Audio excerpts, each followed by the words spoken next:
Hello everyone, Smile this side, the third year MBBS student at PREM. So in this video we will be discussing about the ReNEET 2026. As you all know that the dates have been announced and the ReNEET is going to happen on 21st of June. So we are having roughly of 36 days before that. So इस video में हम मतलब सब कुछ discuss करेंगे कि हमें कैसे क्या करना चाहिए एंड कैसे मूव फॉरवर्ड करना चाहिए to make the best out of the remaining time we have. जितना भी हमारे पास टाइम है उसका हम बेस्ट यूटिलाइजेशन कैसे कर सकते हैं with the proper strategy. So in this video we are going to discuss regarding why ReNEET 2026। इसके बारे में तो डिस्कस नहीं करेंगे, पर मुझे इसके बारे में आप लोगों से कुछ पॉइंट शेयर करने थे तो वो मैं आपसे शेयर करूँगी। Then we will be discussing about a proper reset calendar जो कि मैंने प्रिपेयर किया है इन 3 फेज स्ट्रेटजी, जिसके बारे में हम डिस्कस करेंगे। जिससे पहले हम एक फ़ेज़ 0 को भी कंसिडर करेंगे जो कि होगा 16th और 17th में। अगर आप लोग ये वीडियो आज देख रहे होंगे तो आज 16 में है एंड अदरवाइज 17th में तक। और then we are going to discuss about the phase 1 which is of the 21 days। This is like a do or die phase, जिसके बारे में हम डिस्कस करेंगे। Then phase 2 of the 10 days and then there will be a phase 3 and the last day is the 20th June। So हम start करते हैं इस video के बारे में। So first is why ReNEET 2026। देखो, सबसे पहली बात ये है कि इस चीज़ के बारे में सोचना बंद कर दो। अब हमें पता है कि कुछ नहीं हो सकता है दोबारा। वो वाला जो एग्ज़ाम आपने 3 मई को दे दिया है दैट होल्ड्स ज़ीरो वैल्यू। अभी वो एग्ज़ाम हो चुका है एंड उसकी कोई भी वैल्यू नहीं है। अब जो होगा उस रिज़ल्ट के बेस पे कुछ भी नहीं होगा, उसका रिज़ल्ट ही नहीं निकलेगा। आई नो कि बहुत सारे लोग आप में से एंग्री भी होंगे, कुछ को लगा होगा कि हाँ अब तो हमारा एग्ज़ाम हो गया है, फाइनली हम नीट के लूप से निकल चुके हैं। कुछ को ऐसा लगा होगा बहुत सारे ड्रॉपर्स को कि अब तो मतलब ख़त्म हो गया, अब दोबारा नहीं पढ़ना है, दोबारा NCERT को नहीं देखना है। लेकिन कई बार अनफॉर्चुनेट थिंग्स होती हैं। लेकिन इस चीज़ का ध्यान रखो कि सिर्फ आप ही नहीं थके हुए, आपके कॉम्पिटिटर्स भी थके हुए हैं। सब लोग मेंटली एग्जॉस्टेड है जो भी नीट की तैयारी करते हैं, क्योंकि बहुत ज़्यादा प्रिपरेशन और मेंटल स्ट्रेंथ मांगती है तैयारी, और आप लोगों ने बहुत तैयारी की है। लेकिन अभी हमें पता है कि जो हम एग्ज़ाम दे चुके हैं उससे तो कुछ होने नहीं वाला है। अगर हमें ये एग्ज़ाम का रिज़ल्ट 30 डेज़ और डिमांड करे तो क्या हम नहीं देंगे? जस्ट हम ये बोलेंगे हम थक चुके हैं, हमारे साथ ऐसा हो गया, हम रोते रहेंगे? नहीं, वो ऑफकोर्स हम नहीं कर सकते, बिकॉज अभी जैसा हो रहा है हमें प्रेजेंट के अकॉर्डिंग वर्क करना पड़ेगा। ऐसा क्यों हुआ, क्यों ReNEET हो रहा है, क्यों हमेशा मेरे साथ ही ऐसा होता है, ये सब सोचना अभी टोटली वेस्ट ऑफ टाइम है। आप लोगों को सुन के बुरा लगेगा पर ये सच है। तो अभी आप लोगों को क्या करना है, सबसे पहले एक मस्ट टू डू पॉइंट है जो इस वीडियो में सबसे पहले डिस्कस करना चाहूँगी। That is stay away from the unnecessary updates, exam leak की न्यूज़ या वीडियोज़, कि उससे आपको कुछ नहीं करना है ना। एग्ज़ाम कहाँ से लीक हुआ, क्या करना है, आपको अपनी तैयारी पे ध्यान देना है। अभी आप लोगों का एग्ज़ाम हुआ ही नहीं है। आप ये देखो 1 महीने पहले आप लोग कितनी तैयारी कर रहे थे, तो वही तैयारी आप लोगों को अभी और अच्छे से करनी है, बिकॉज अभी आपके जो कॉम्पिटिटर्स हैं वो भी तो तैयारी पे लग गया ना। कॉम्पिटिशन तो उतना ही है, और नीट में कितना कट थ्रोट कॉम्पिटिशन है हम सब जानते हैं। और एक मुझे बात बोलनी थी कि मैं इस वीडियो के टाइम स्टैम्प्स प्रोवाइड कर दूँगी अगर आपको किसी पर्टिकुलर पॉइंट पे स्विच करना हो आगे जाके। तो वही बात है कि इन वीडियोस से प्लीज़ आप दूर रहो। मेन जो अपडेट्स हैं वो यूजुअली पता चल ही जाते हैं NT के ऑफिशियल साइट से, अगर एडमिट कार्ड निकलेगा, एग्ज़ाम सेंटर आएगा, कुछ भी है। और otherwise I will also share on my Telegram group. Otherwise आप ये फालतू की वीडियोज़ देखना प्लीज़ बंद करो। जो भी वीडियोज़ देखनी आप लोग बाद में देखते रहना। अभी आपको 36 डेज़ जो है ना, वो आपके पास गोल्डन टाइम पीरियड है। इसमें आपका जितना जो भी स्कोर नीट में बन रहा था आप उसे इम्प्रूव कर सकते हो। हर किसी के पास इम्प्रूवमेंट की पावर होती है, तो अभी आपको उस पर काम करना पड़ेगा। अभी रोना धोना बंद करना पड़ेगा, क्योंकि हमारे हाथ में कुछ नहीं है अभी। तो अभी हम बात करते हैं, मेन पॉइंट पे आते हैं, that is a reset calendar जो मैंने प्रिपेयर किए, विच इज़ ऑफ 35 डेज़। वैसे 36 डेज़ बचे, पर मैंने 35 डेज़ का प्रिपेयर किया, which includes 21 days plus 10 days plus 3 days and plus 1 day. ये अलग है, मतलब मेनली 3 फेज स्ट्रेटजी के बारे में हम लोग डिस्कस करेंगे। सो पहले इससे पहले आएगा एक 0 फेज़, मतलब मोस्ट प्रोबेबली आप लोग ये जो वीडियो देख रहे होंगे that is on 16th of May, आज के दिन, या आप लोग 17th को देख रहे हैं, या ये वाला फेज़ अभी आप लोगों का चल ही रहा होगा जिसमें आप लोग को पता चला कि हाँ एग्ज़ाम होने वाला है आप लोगों का। देन नेक्स्ट फेज़ आएगा 21 डेज़ का, 18 से 7 तक। देन 8 से लेके 18 तक ये आएगा फेज़ 2 जो कि 10 दिन का होगा, 8 से 17 जून तक। एंड देन फिर 3 डेज़ का आएगा और फिर लास्ट डे होगा। तो इनके बारे में हम डिटेल में पढ़ेंगे कि मतलब डिटेल में डिस्कस करेंगे कैसे हमें मूव फॉरवर्ड करना चाहिए। तो फेज़ 0 में आप लोग ऑलरेडी हैं, इसके बारे में मैं ज़्यादा डिस्कस नहीं करना चाहूँगी। 16th और 17th में तो ये सबसे इंपॉर्टेंट है एक तरीके से देखा जाए, मतलब ऐसा नहीं है कि फालतू है, बिकॉज सबसे पहले आपको प्लानिंग करनी पड़ेगी कि आपका पूरा मंथ कैसे जाएगा। रेंडमली आप लोग स्टार्ट नहीं कर सकते, बिकॉज हर चीज़ के लिए टाइम मैनेजमेंट बहुत ज़रूरी होता है। आप लोग आज कुछ पढ़ रहे हो, आज आप लोग ऑसिलेशन पढ़ रहे हो, कल आप लोग अचानक से जेनेटिक्स पढ़ रहे हो, फिर कुछ पढ़ रहे हो। अगर आप लोगों के माइंड में प्रॉपर प्लान ही नहीं होगा तो आप लोग रेंडमली चीज़ें करते जाओगे, एंड उससे आप देखोगे कुछ दिन बाद आपको रियलाइज़ होएगा कि आज तो हमने टेस्ट भी नहीं दिया, अभी तक हमारे टेस्ट भी नहीं हो पाए हैं, कुछ भी हम रेंडमली पढ़ रहे थे जिसका कोई वैल्यू नहीं है। तो आपको एक प्रॉपरली अपनी तैयारी के अकॉर्डिंग, क्योंकि हर किसी को पता होता है कि उसकी कितनी तैयारी थी, क्या लेवल था और उसने क्या चीज़ किस सोर्स से की हुई है। मैं अभी आपको इस पॉइंट ऑफ टाइम पे ये नहीं बता सकती हूँ कि ये चीज़ आप इस सोर्स से करो, ये करो। मैं एक गाइड कर सकती हूँ, पर मैं आप लोगों को ये नहीं कर सकती कि हाँ आज मेरे बताने से ये चीज़ करने से आप लोगों का सिलेक्शन हो जाएगा। तो आप लोगों को वो चीज़ अपने अकॉर्डिंग ये जो प्लान करना पड़ेगा। मैं जस्ट मेन बता सकती हूँ कि किस तरीके से आप लोग कर सकते हो, लेकिन इस प्लानिंग में ऐसा नहीं करना कि आप लोग प्लानिंग में इतना टाइम लगा रहे हो कि एग्जीक्यूशन की बारी नहीं आ रही है, because after all execution is everything. अगर आप लोग जो भी प्लानिंग बना रहे हो और उसे एग्जीक्यूट ही नहीं कर पा रहे तो उसकी वैल्यू क्या होगी ना। और देखो स्टार्टिंग ही डिफ़िकल्ट है, मतलब अभी आप लोगों को ऐसा लग रहा है कि 30 दिन पढ़ना है, 30 दिन पढ़ने, 30 दिन नहीं पढ़ना। तुम लोग बस 1-2 दिन स्टार्टिंग के जो ये मैंने बोला ना फेज़ 0 अगर तुम स्टार्ट कर लेते हो, मतलब प्लानिंग कर ली, और ये नहीं है कि इन दोनों दिन में आपको पढ़ना नहीं है, आप लोगों को पढ़ना स्टार्ट करना है। मैंने जस्ट ये बोला कि फ़ेज़ 1 से तो ये हो जाना चाहिए कि आप लोग जितना डेडिकेशन से पहले पढ़ रहे थे उतने ही आपके स्टडी आवर्स और प्रॉपर प्रोडक्टिव मोड में आप लोग मतलब फ़ेज़ 1 वाले दिन से आ जाने चाहिए। लेकिन आपको इन 2 दिन से भी पढ़ाई स्टार्ट कर देनी है, एंड आई होप सो आप लोगों ने स्टार्ट कर भी दी होगी।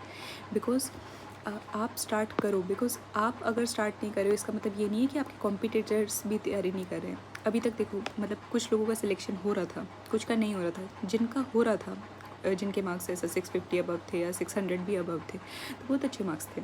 लेकिन अभी जो लोगों के बॉर्डर पे थे वो भी तो फाइट करेंगे ना। आफ्टर ऑल हर किसी को मौका मिल रहा है, एंड जिनके कम थे उनके लिए और कितना गोल्डन चांस है कि पहले हमें ड्रॉप के लिए 1 साल का वेट करना पड़ता था, अभी आपको जस्ट 1 महीना मिल रहा है। तो आप 1 महीने में मतलब अपना पूरा बेस्ट दो ना। ये क्यों सोच रहे हो कि हाँ अभी नहीं करेंगे, हम आगे करेंगे। जितना टाइम मिल रहा है हमें अपना प्रेजेंट में तो बेस्ट देना चाहिए ना। और ये देखो आप जितना टाइम ये यूट्यूब के अपडेट्स देख रहे हो, बिज़ी हो रखे हो ना कि हाँ नीट का पेपर कहाँ से लीक हुआ था, किसने लीक किया था, प्रिंटिंग प्रेस ने क्या किया था, उतने टाइम पे आपके कॉम्पिटिटर्स ने पढ़ना स्टार्ट भी कर दिया होगा। तो इन सब चीज़ों को तो टोटली बंद कर दो, मतलब यूट्यूब का ये सब तो देखना ही नहीं है। जो भी आपको कुछ स्पेसिफिक चैनल देखने अपने पढ़ाई के, उन्हें देखो, उनके अलावा बाकी सब अनसब्सक्राइब करो या देखो ही मत। 30 दिन की बात है, प्लान करो और बस स्टार्ट कर दो। और कोई भी आपको ये फोमो नहीं लाना है कि आपने तो मतलब जैसे 1-2 दिन पहले पता, मतलब 3-4 दिन पहले पता चल गया था कि हाँ नीट एग्ज़ाम नहीं होगा, लेकिन अभी आपको ये नहीं सोचना कि हाँ 3-4 दिन से मैं तो पढ़ी नहीं हूँ, मैं तो पढ़ा ही नहीं हुआ, लेकिन हमारे जो कॉम्पिटिटर हैं उन्होंने तो इतना पढ़ लिया होगा, उनका तो इतना रिविजन हो गया होगा। ये टाइम भी आपको रेस्ट के लिए ज़रूरी था। बर्नआउट हो गया था, इतने टाइम से आप लोग पढ़ रहे थे, तो अभी आप लोग और प्रोडक्टिवली पढ़ सकते हो। जैसे हम लोग पूरा दिन पढ़ते हैं फिर सोते हैं, सोना भी ज़रूरी होता है ना, बिकॉज उससे हमारा माइंड और शार्पली काम करते हैं। तो ये वाला टाइम ज़रूरी था, तो प्लीज़ इस चीज़ का तो फोमो करना बंद करो। आप लोगों ने बहुत अच्छा किया, ठीक है। तो अब हम आते हैं फ़ेज़ 1 के ऊपर, मेन स्ट्रेटेजी, मेन हमारा किस तरीके से हमें काम करना होगा। सो फर्स्ट इज़ अ फ़ेज़ 1, ये होगा आपका 18 में मंडे से लेके 7 जून तक, ठीक है। इसमें आपको अपनी फुल फ्लेज पढ़ाई स्टार्ट करनी होगी अच्छे से, प्रोडक्टिव फोकस मोड में। कोई भी प्रोक्रेस्टिनेशन नहीं करना है, और कोई भी ये ओवर थिंकिंग कि हाँ मेरा क्या होगा नहीं होगा, यार जो होगा देखा जाएगा ना। 21 जून को 5 तारीख के बाद 21 जून को 5 बजे शाम के बाद तुम लोग जितना मर्जी सोचते रहना मेरा नहीं होगा, नीट ने पेपर क्यों लीक किया था, उसके बारे में बाद में सोचते रहना। प्लीज़ उस टाइम तक मत सोचो, मेरी ये रिक्वेस्ट मान लो। तो इसमें हम डिस्कस करते हैं कि सबसे पहले तो आपको क्या मिस्टेक अवॉइड करनी है। ये चीज़ तो भूल जाओ कि आप लोग सब पढ़ लोगे, ये तो पॉसिबल ही नहीं है। जैसे कि आप लोग सोचते हो कि हाँ आप लोग फिर से पूरा दिन जो है लिविंग वर्ल्ड जैसे इजी चैप्टर को दे दोगे, वो टोटली यूजलेस है यार। लिविंग वर्ल्ड को आप लोग कितनी बार दे चुके हो, क्योंकि अगर आप उसे ही मान लो स्टार्टिंग से कि हाँ आज तुम पहले ही चैप्टर से स्टार्ट करूँगा, पहले ही चैप्टर से स्टार्ट करूँगी, उसके चक्कर में आप लोगों के जो चैप्टर हमेशा सफ़र करते हैं जैसे कि जेनेटिक्स है, बायोटेक्नोलॉजी है, वो सब तो छूट ही जाएंगे ना। और ये तो जस्ट मैंने बायो का एग्जांपल लिया, सेम चीज़ फिजिक्स में होगी कि ऑसिलेशन वेव मुश्किल वाले छूट जाएंगे, यूनिट डायमेंशन ही रिवाइज करते रह जाओगे। उस तरीके से नहीं करना है, आप लोगों को फोकस करना है किस चीज़ पे, अपने वीक एरियाज़ पे। वीक एरियाज़ को पहले करना है, बिकॉज जो चीज़ आपको आती है ना, वो बात मानो आप रिवाइज़ करोगे आपको वो आ जाएगी, बिकॉज वो आती है आपको। लेकिन आपको किस चीज़ पे काम करना है, जो आपके वीक एरियाज़ हैं उन्हें इम्प्रूव करना है, उन्हें पहले करना है। और जो आपने अभी नीट के एग्ज़ाम में मिस्टेक करी हैं, और जो अर्लियर मॉक टेस्ट आप दे रहे थे, आपको उस टाइम भी आइडिया था ना नीट का एग्ज़ाम जिस दिन आप देने गए उस दिन भी तो आपको डर था ना कि हाँ प्लीज़ इस टॉपिक से क्वेश्चन ना आए, क्योंकि ये टॉपिक मेरा थोड़ा वीक है। तो उस टॉपिक पे आप लोग काम करो, क्योंकि उस दिन भी ये तो नहीं था ना कि आप लोग जितनी मर्ज़ी तैयारी हो आप लोग 100% करके गए थे, तो आपको उस चीज़ में करना है। लेकिन ये चीज़ ध्यान रखनी है कि हाँ उन वीक एरियाज़ को सुधारने के चक्कर में ये नहीं है कि हाँ हम उनमें पीएचडी करने लग जाएंगे कि इस वीक एरिया को तो मैं सुधार के ही रहूँगा। अभी 30 दिन में एक्सपेरिमेंट का टाइम नहीं है। आपको स्टडी स्मार्टली करना है, वेटेज के अकॉर्डिंग देखना है कि हाँ अगर उस टॉपिक की उतनी वेटेज है, उतना आने का चांस है, उस वीक एरिया को मैं उतना टाइम दे सकता हूँ, अगर मेरे पास टाइम है तभी मैं दूंगा, otherwise I will skip on to the next topic, because आने की प्रोबेबिलिटी तो उसकी भी कम होगी ना, लेकिन आपको वीक एरियाज तो कवर करने पड़ेंगे। और ये बात का ध्यान रखो कि ये क्या चीज़ है कि आपको क्या करना है और क्या नहीं करना। आपको हर सब्जेक्ट करना है, कोई भी चीज़ आप नहीं छोड़ सकते हो। कैसे छोड़ सकते हो, इतना कंपटीशन है और हर क्वेश्चन जो 4 मार्क्स होल्ड करते हैं, तो आप कोई भी छोड़ना अफोर्ड नहीं कर सकते हो। नेक्स्ट बात आती है स्टडी सोर्स की कि आपको क्या स्टडी सोर्स फॉलो करना चाहिए। पहली बात ये है कि कोई भी नया स्टडी सोर्स आप फॉलो नहीं करेंगे, नया मॉड्यूल, ये सब टोटली वेस्ट होगा, बिकॉज अचानक से स्विच करना इज़ बहुत ख़राब। और अभी आप लोगों के पास 1 महीने, तो ये स्विचिंग वाला टाइम नहीं है, एक्सपेरिमेंट का टाइम नहीं है। प्लीज़ साइंटिस्ट बनना हो तो बाद में बन जाना, लेकिन ये अभी स्विचिंग वाला ये सब काम मत करना। और इस चीज़ के आपको लूप में नहीं फंसने कि हाँ अभी आप देखोगे कि यूट्यूब पे इतने सारे क्रैश कोर्स लॉन्च हो रहे होंगे, तो आप सोचोगे कि हाँ ये क्रैश कोर्स भी देख लेता हूँ, ये सर तो बोल रहे कि 100 से सीधा 720 पहुँच जाएंगे। ऐसा नहीं हो सकते। दिस इज़ मतलब आप इम्प्रूव कर सकते हो, अचानक से ज़ीरो से हीरो मतलब नहीं बना जा सकते, लेकिन आपका जितना क्या लेवल है वो हर किसी को अपना लेवल का आइडिया होता है। तो वही चीज़ है, क्रैश कोर्स अच्छे हैं, लेकिन ये नहीं है कि आपको सारे करने हैं। आपको सेलेक्टिवली अपनी तैयारी करनी है कि जो टॉपिक्स आपके वीक हैं, जो आपका सब्जेक्ट वीक है, उन चीज़ों के बारे में आपको उनके क्वेश्चन करने हैं, उनकी वीडियो करनी है, सब कुछ नहीं करना है। प्लीज़ ये क्रैश कोर्स का ये मत करने लग जाना कि हाँ मैं तो इसी क्रैश कोर्स को पूरा सॉल्व करूँगी, क्योंकि जो आपने पूरा 2 साल 3 साल आपने जितने नोट्स बनाए होंगे वो सब तो आप इन क्रैश कोर्स के चक्कर में छोड़ दोगे ना कि हाँ इसमें तो मैं 100 से 720 आ जाएंगे, अभी हीरो बन जाऊँगा इस क्रैश कोर्स को देख के। ऐसा होता तो पहले भी इतने सारे क्रैश कोर्स लॉन्च हुए थे ना। तो प्लीज़ अपने नोट्स पे और अपनी प्रिपरेशन पे, अपने 2-3 साल की तैयारी पे भरोसा रखना और उसको मत छोड़ना, इंस्टेड ऑफ फॉलोइंग दीज। इनको ज़रूर आप फॉलो कर सकते हो, मैं ये नहीं बोल रही कि आप मत करो, लेकिन सिलेक्टिवली फॉलो करो। उतने आप लोग स्मार्ट इनफ हो कि आपको क्या टॉपिक नहीं आते हैं, जिन चीज़ के लिए आपको देखना चाहिए, कौन से पर्टिकुलर सब्जेक्ट के लिए देखना चाहिए। देन आपको क्या फॉलो करना है, अपने खुद के जो मेन नोट्स हैं जो आपने बनाए हुए हैं। देन स्टडी सोर्स में आपका क्या होना चाहिए, एनसीईआरटी होना चाहिए। पर मैं ये नहीं बोलूँगी कि आप अचानक से फिज़िक्स की एनसीईआरटी पढ़ने लग जाओ कि हाँ अभी तो एनसीईआरटी पढ़नी है, फिज़िक्स की एनसीईआरटी पढ़ रहा हूँ, वो नहीं। बायो की एनसीईआरटी इज़ मस्ट, केमिस्ट्री की, ऑर्गेनिक और इनऑर्गेनिक की तो मस्ट है, लेकिन उसमें आप सारा तो नहीं पढ़ पाओगे, लेकिन कोशिश करो जो आपके हाईलाइटेड पॉइंट्स हो। पर जो नेम्ड रिएक्शंस होती हैं वो तो मस्ट है, आपको एनसीईआरटी से करनी ही पड़ेगी केमिस्ट्री की। देन नोट्स ये है कि जो आपने ऑलरेडी बना रखे इतने टाइम में नोट्स, तो उनको आपको पढ़ना होगा। एंड देन एनसीईआरटी के जो डायग्राम्स है, स्पेशली बायो के, वो तो आपको बहुत अच्छे से कवर करना है, ठीक है। उनका मल्टीपल रिविजन्स भी करना है। देन क्या मस्ट टू डू चीज़ है, दैट इज़ द PYQ, जो आपको करना ही होगा। तो अभी आप पूछेंगे कि PYQ कितने करने चाहिए। मिनिमम चीज़ बता रही हूँ, मिनिमम आपको 5-10 साल के PYQ करने हैं, ठीक है। उससे ज़्यादा कर सको आपकी मर्ज़ी है, आपके पास जितना टाइम है, लेकिन ये तो करने ही करने हैं। इसका तो मतलब कोई भी ऐसे ही नहीं कि हाँ नहीं करेंगे तो चल जाएगा। प्लीज़ ये करो, चाहे जितनी मर्ज़ी बार करे हो, एक बार प्लीज़ आँखों के सामने से फेर लो कि हाँ मतलब इस तरीके से करना है, ठीक है। देन आती है नीट 2026 के पेपर की बात। तो प्लीज़ नीट 2026 के पेपर में जो टॉपिक आए थे, not just the question paper, जो टॉपिक आए थे उस पेपर पे चाहे जितना भी गुस्सा आ रहा हो कि हाँ ये पेपर तो लीक हो गया, इसे तो मैं देखूंगा ही नहीं, फाड़ दूंगा, ये कर दूंगा, प्लीज़ उन टॉपिक्स को अच्छे से रिवाइज़ करो। बिकॉज देयर आर मतलब काफ़ी चांसेस ऐसे होते हैं, जितनी बार भी रीनीट का एग्ज़ाम हुआ है पहले भी, तो वो जो टॉपिक्स हैं, not the same questions but the topics are repeated many times. And keep star marking the PYQs जो आपको लगते हैं कि जो आपको नहीं आते हैं, ठीक है। ताकि जब हम फेज़ 2 के अंदर एंटर करेंगे इन 21 दिन के बाद, तो हम उन चीज़ों को रिवाइज़ कर सकें, ठीक है। इस तरीके से स्टार मार्क लगा दिया करना रेड पेन से। देन बात आती है टेस्ट की। टेस्ट के बिना तो कुछ हो ही नहीं सकते, मस्ट मस्ट मस्ट बहुत ज़्यादा इंपॉर्टेंट है टेस्ट देना। बिकॉज आफ्टर ऑल आपने जितनी भी तैयारी करी हो, अगर आप फाइनल डे पे टेस्ट के टाइम ही पैनिक कर रहे हो, या आप टेस्ट के टाइम पे कि हाँ OMR गलत होगी, वो सब हो गया, तो जितनी भी आपने मेहनत करी है वो सब तो वेस्ट हो जाएगी। तो फर्स्ट वीक जब हम अभी इस फेज़ में स्टार्ट करेंगे, तो उसमें भी आप आपको ऐसा नहीं है कि हाँ अभी तो मैं तैयारी करूँगा बाद में टेस्ट देने लगूँगा, नहीं। अचानक से आपको आदत नहीं छोड़नी, बिकॉज ये वीक भी छूट दिया तो आपका एक तरीके से 1 महीना ही छूटने हो जाएगा। तो प्लीज़ 2 टेस्ट तो मिनिमम आपको देने ही देने हैं। देन आप धीरे धीरे फ्रिक्वेंसी इंक्रीज़ कर सकते हो अपनी प्रिपरेशन लेवल के अकॉर्डिंग। आप अल्टरनेट डेज पे दे सकते हो, डेली दे सकते हो। पर एक बात बोलनी थी मेरे को कि एनालिसिस जो मस्ट है, ये बात आप बहुत टाइम से अपने कोचिंग के टीचर से सुनते होंगे, यूट्यूब के भैया दीदी सबसे सुनते होंगे, लेकिन बहुत ज़्यादा सच है कि हम लोग इसे फॉलो नहीं करते। मेरे साथ भी ऐसा होता था कि हाँ टेस्ट दे रहे हैं, लेकिन उससे हमें ऐसा तो हो रहा है कि हाँ हमने टेस्ट दे लिया, डोपामिन मिल गया, लेकिन अगर हम उसे एनालाइज ही नहीं कर रहे हैं, that is equal to not giving test. इससे अच्छा तो दो ही मत, क्योंकि जो चीज़ आपको आती थी वो बाद में भी आती होगी। अभी जो आप बायो का क्वेश्चन सही कर रहे हो वो तभी भी कर ही दोगे, रिवाइज़ करोगे तो। लेकिन अब हम टेस्ट दे ही क्यों रहे कि हम अपने वीक एरियाज़ को या क्या चीज़ हमें नहीं आती है उसे आइडेंटिफाई करना चाहते हैं। तो प्लीज़ आपको टेस्ट का एनालिसिस करना है, चाहे टेस्ट 1-2 कम दे लेना, पर जितने करोगे उसका आपको एनालिसिस करना होगा।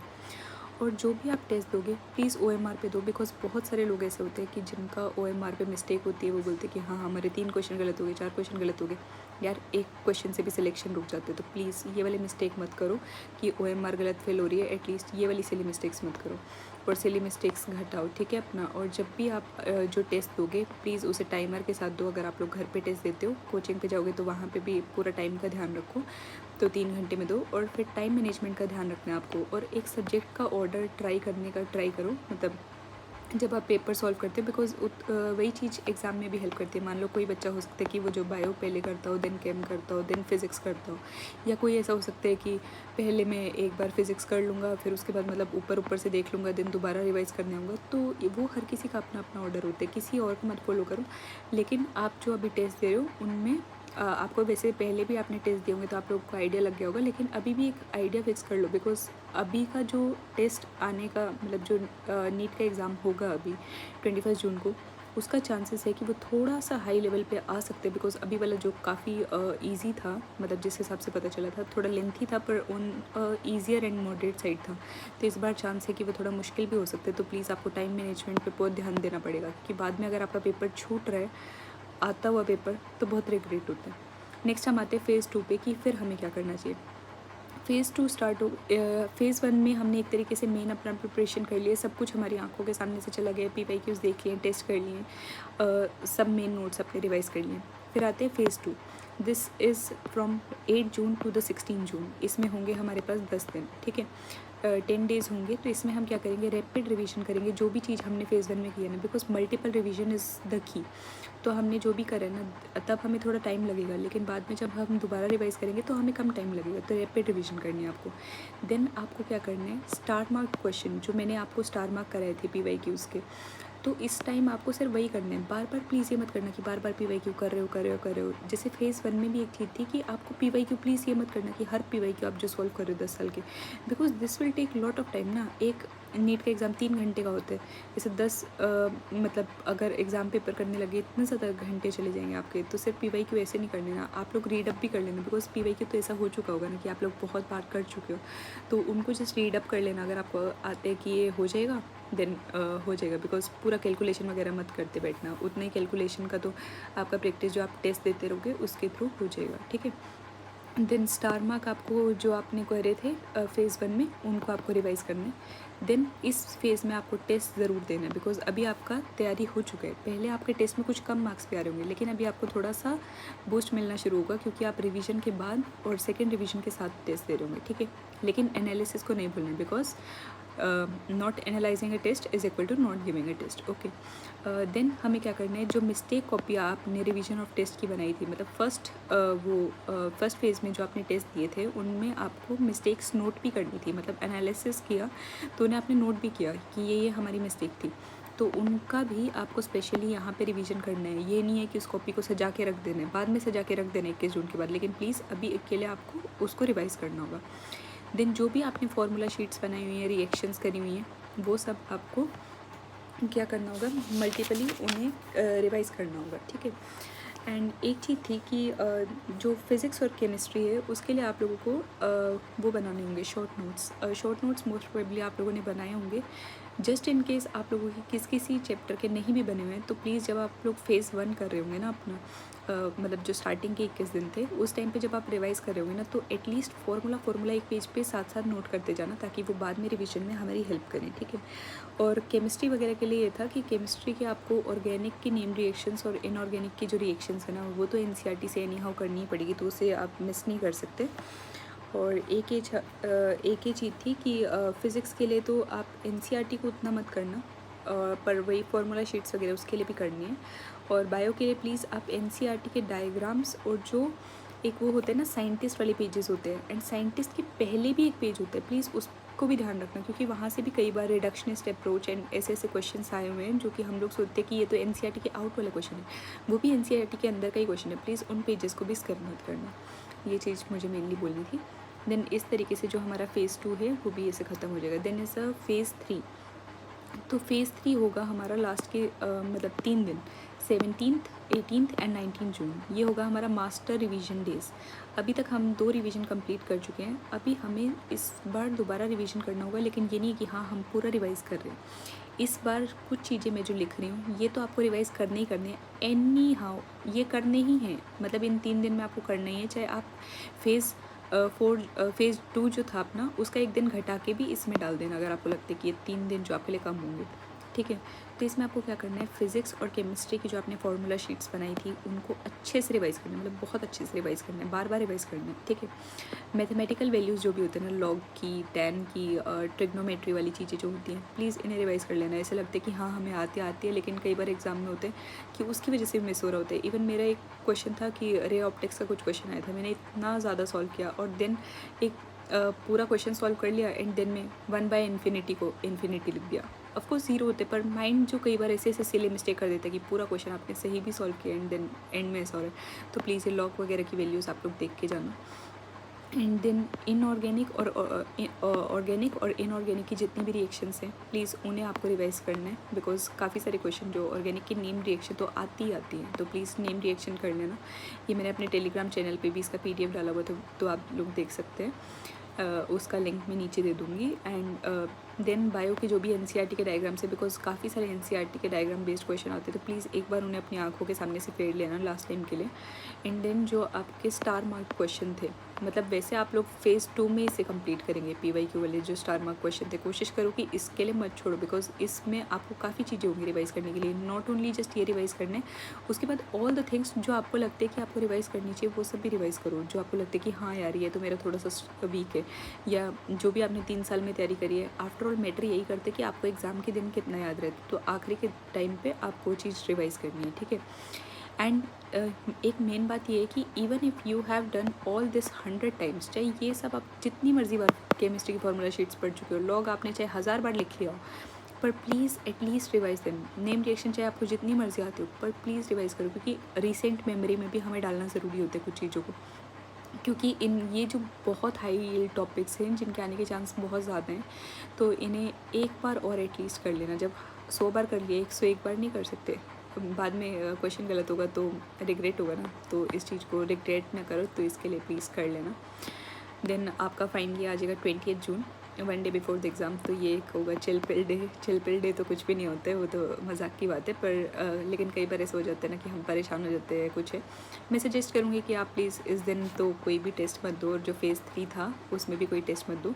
फ़ेज़ 2 में भी आप 1-2 दिन पहले आप लोग टेस्ट छोड़ सकते हो, आप लोगों की मर्ज़ी है, मतलब वो पर्सनल वे है, पर फ़ेज़ 3 में जस्ट रिवीजन वाला पॉइंट था, ठीक है। एंड अगर आपको लगता है कि आपको रिवाइज़ करना चाहिए, वो आप लोग रिवाइज़ करते रहो। मेन चीज़ तो ये है कि आपको काम रहना है, रिलैक्स रहना है, भगवान जी से प्रे करनी है। और कुछ बच्चे ऐसे हो सकते हैं कि हाँ जिन्हें मतलब ट्रैवल भी करना पड़ सकते हैं अपने एग्ज़ाम सेंटर के लिए, तो इसलिए मैंने इस दिन को रखा है कि ऐसा तैयारी वगैरह का मतलब पहले से सोच के चलो कि हाँ ये दिन आपका थोड़ा वेस्ट भी हो सकता है, एडमिट कार्ड निकालना है, फ़ोटो सेटअप करनी है, जाना है, सोना है, तो इस दिन प्लीज़ सो के भी जाना। और बाकी इस चीज़ के ऊपर मैं एक और वीडियो बना दूँगी एग्ज़ाम से पहले, ज़्यादा बड़ी नहीं। तो ये सब हो गए, ये मतलब मेन स्ट्रेटजी थी, हर चीज़ मतलब मैंने इसमें इंक्लूड की है कि आपको कैसे क्या करना चाहिए। एक और जो मेन पॉइंट रहेगा कि प्लीज़ अपनी हेल्थ का ध्यान रखना, हाइड्रेटेड रहना, अच्छे से खाना खाना। अभी गर्मी भी आ रही है, ये नहीं है कि किसी को डिहाइड्रेशन हो रही है फिर ग्लूकोज चढ़ानी पड़ रही है, इवन मेरे कज़न को हो गया था अभी नीट एग्ज़ाम से पहले, तो ये वाली चीज़ मत करना आप लोग। और फिर तबीयत का ध्यान रखना, बिकॉज़ एंड में अगर सिर्फ तबीयत की वजह से आप लोगों की पूरी मेहनत ख़राब हो रही है तो बहुत वो होगा। और ओवर थिंकिंग, फोमो, ये सब तो प्लीज़ लाना ही नहीं है, ठीक है। जस्ट लास्ट 30 डेज़ की बात है, अपना बेस्ट दो। एंड अगर आप लोगों को लगता है कि मेरी तरफ से आप लोगों को कुछ हेल्प चाहिए या किसी चीज़ पे आप लोगों को वीडियो चाहिए या कुछ डाउट्स हैं, तो आप लोग मुझे टेलीग्राम पे भी कमेंट कर सकते हो या इधर यूट्यूब पे भी कमेंट्स कर सकते हो। I will try my best to help. And so thank you and all the very best. I wish सब अच्छा हो आप लोगों के साथ। So bye bye.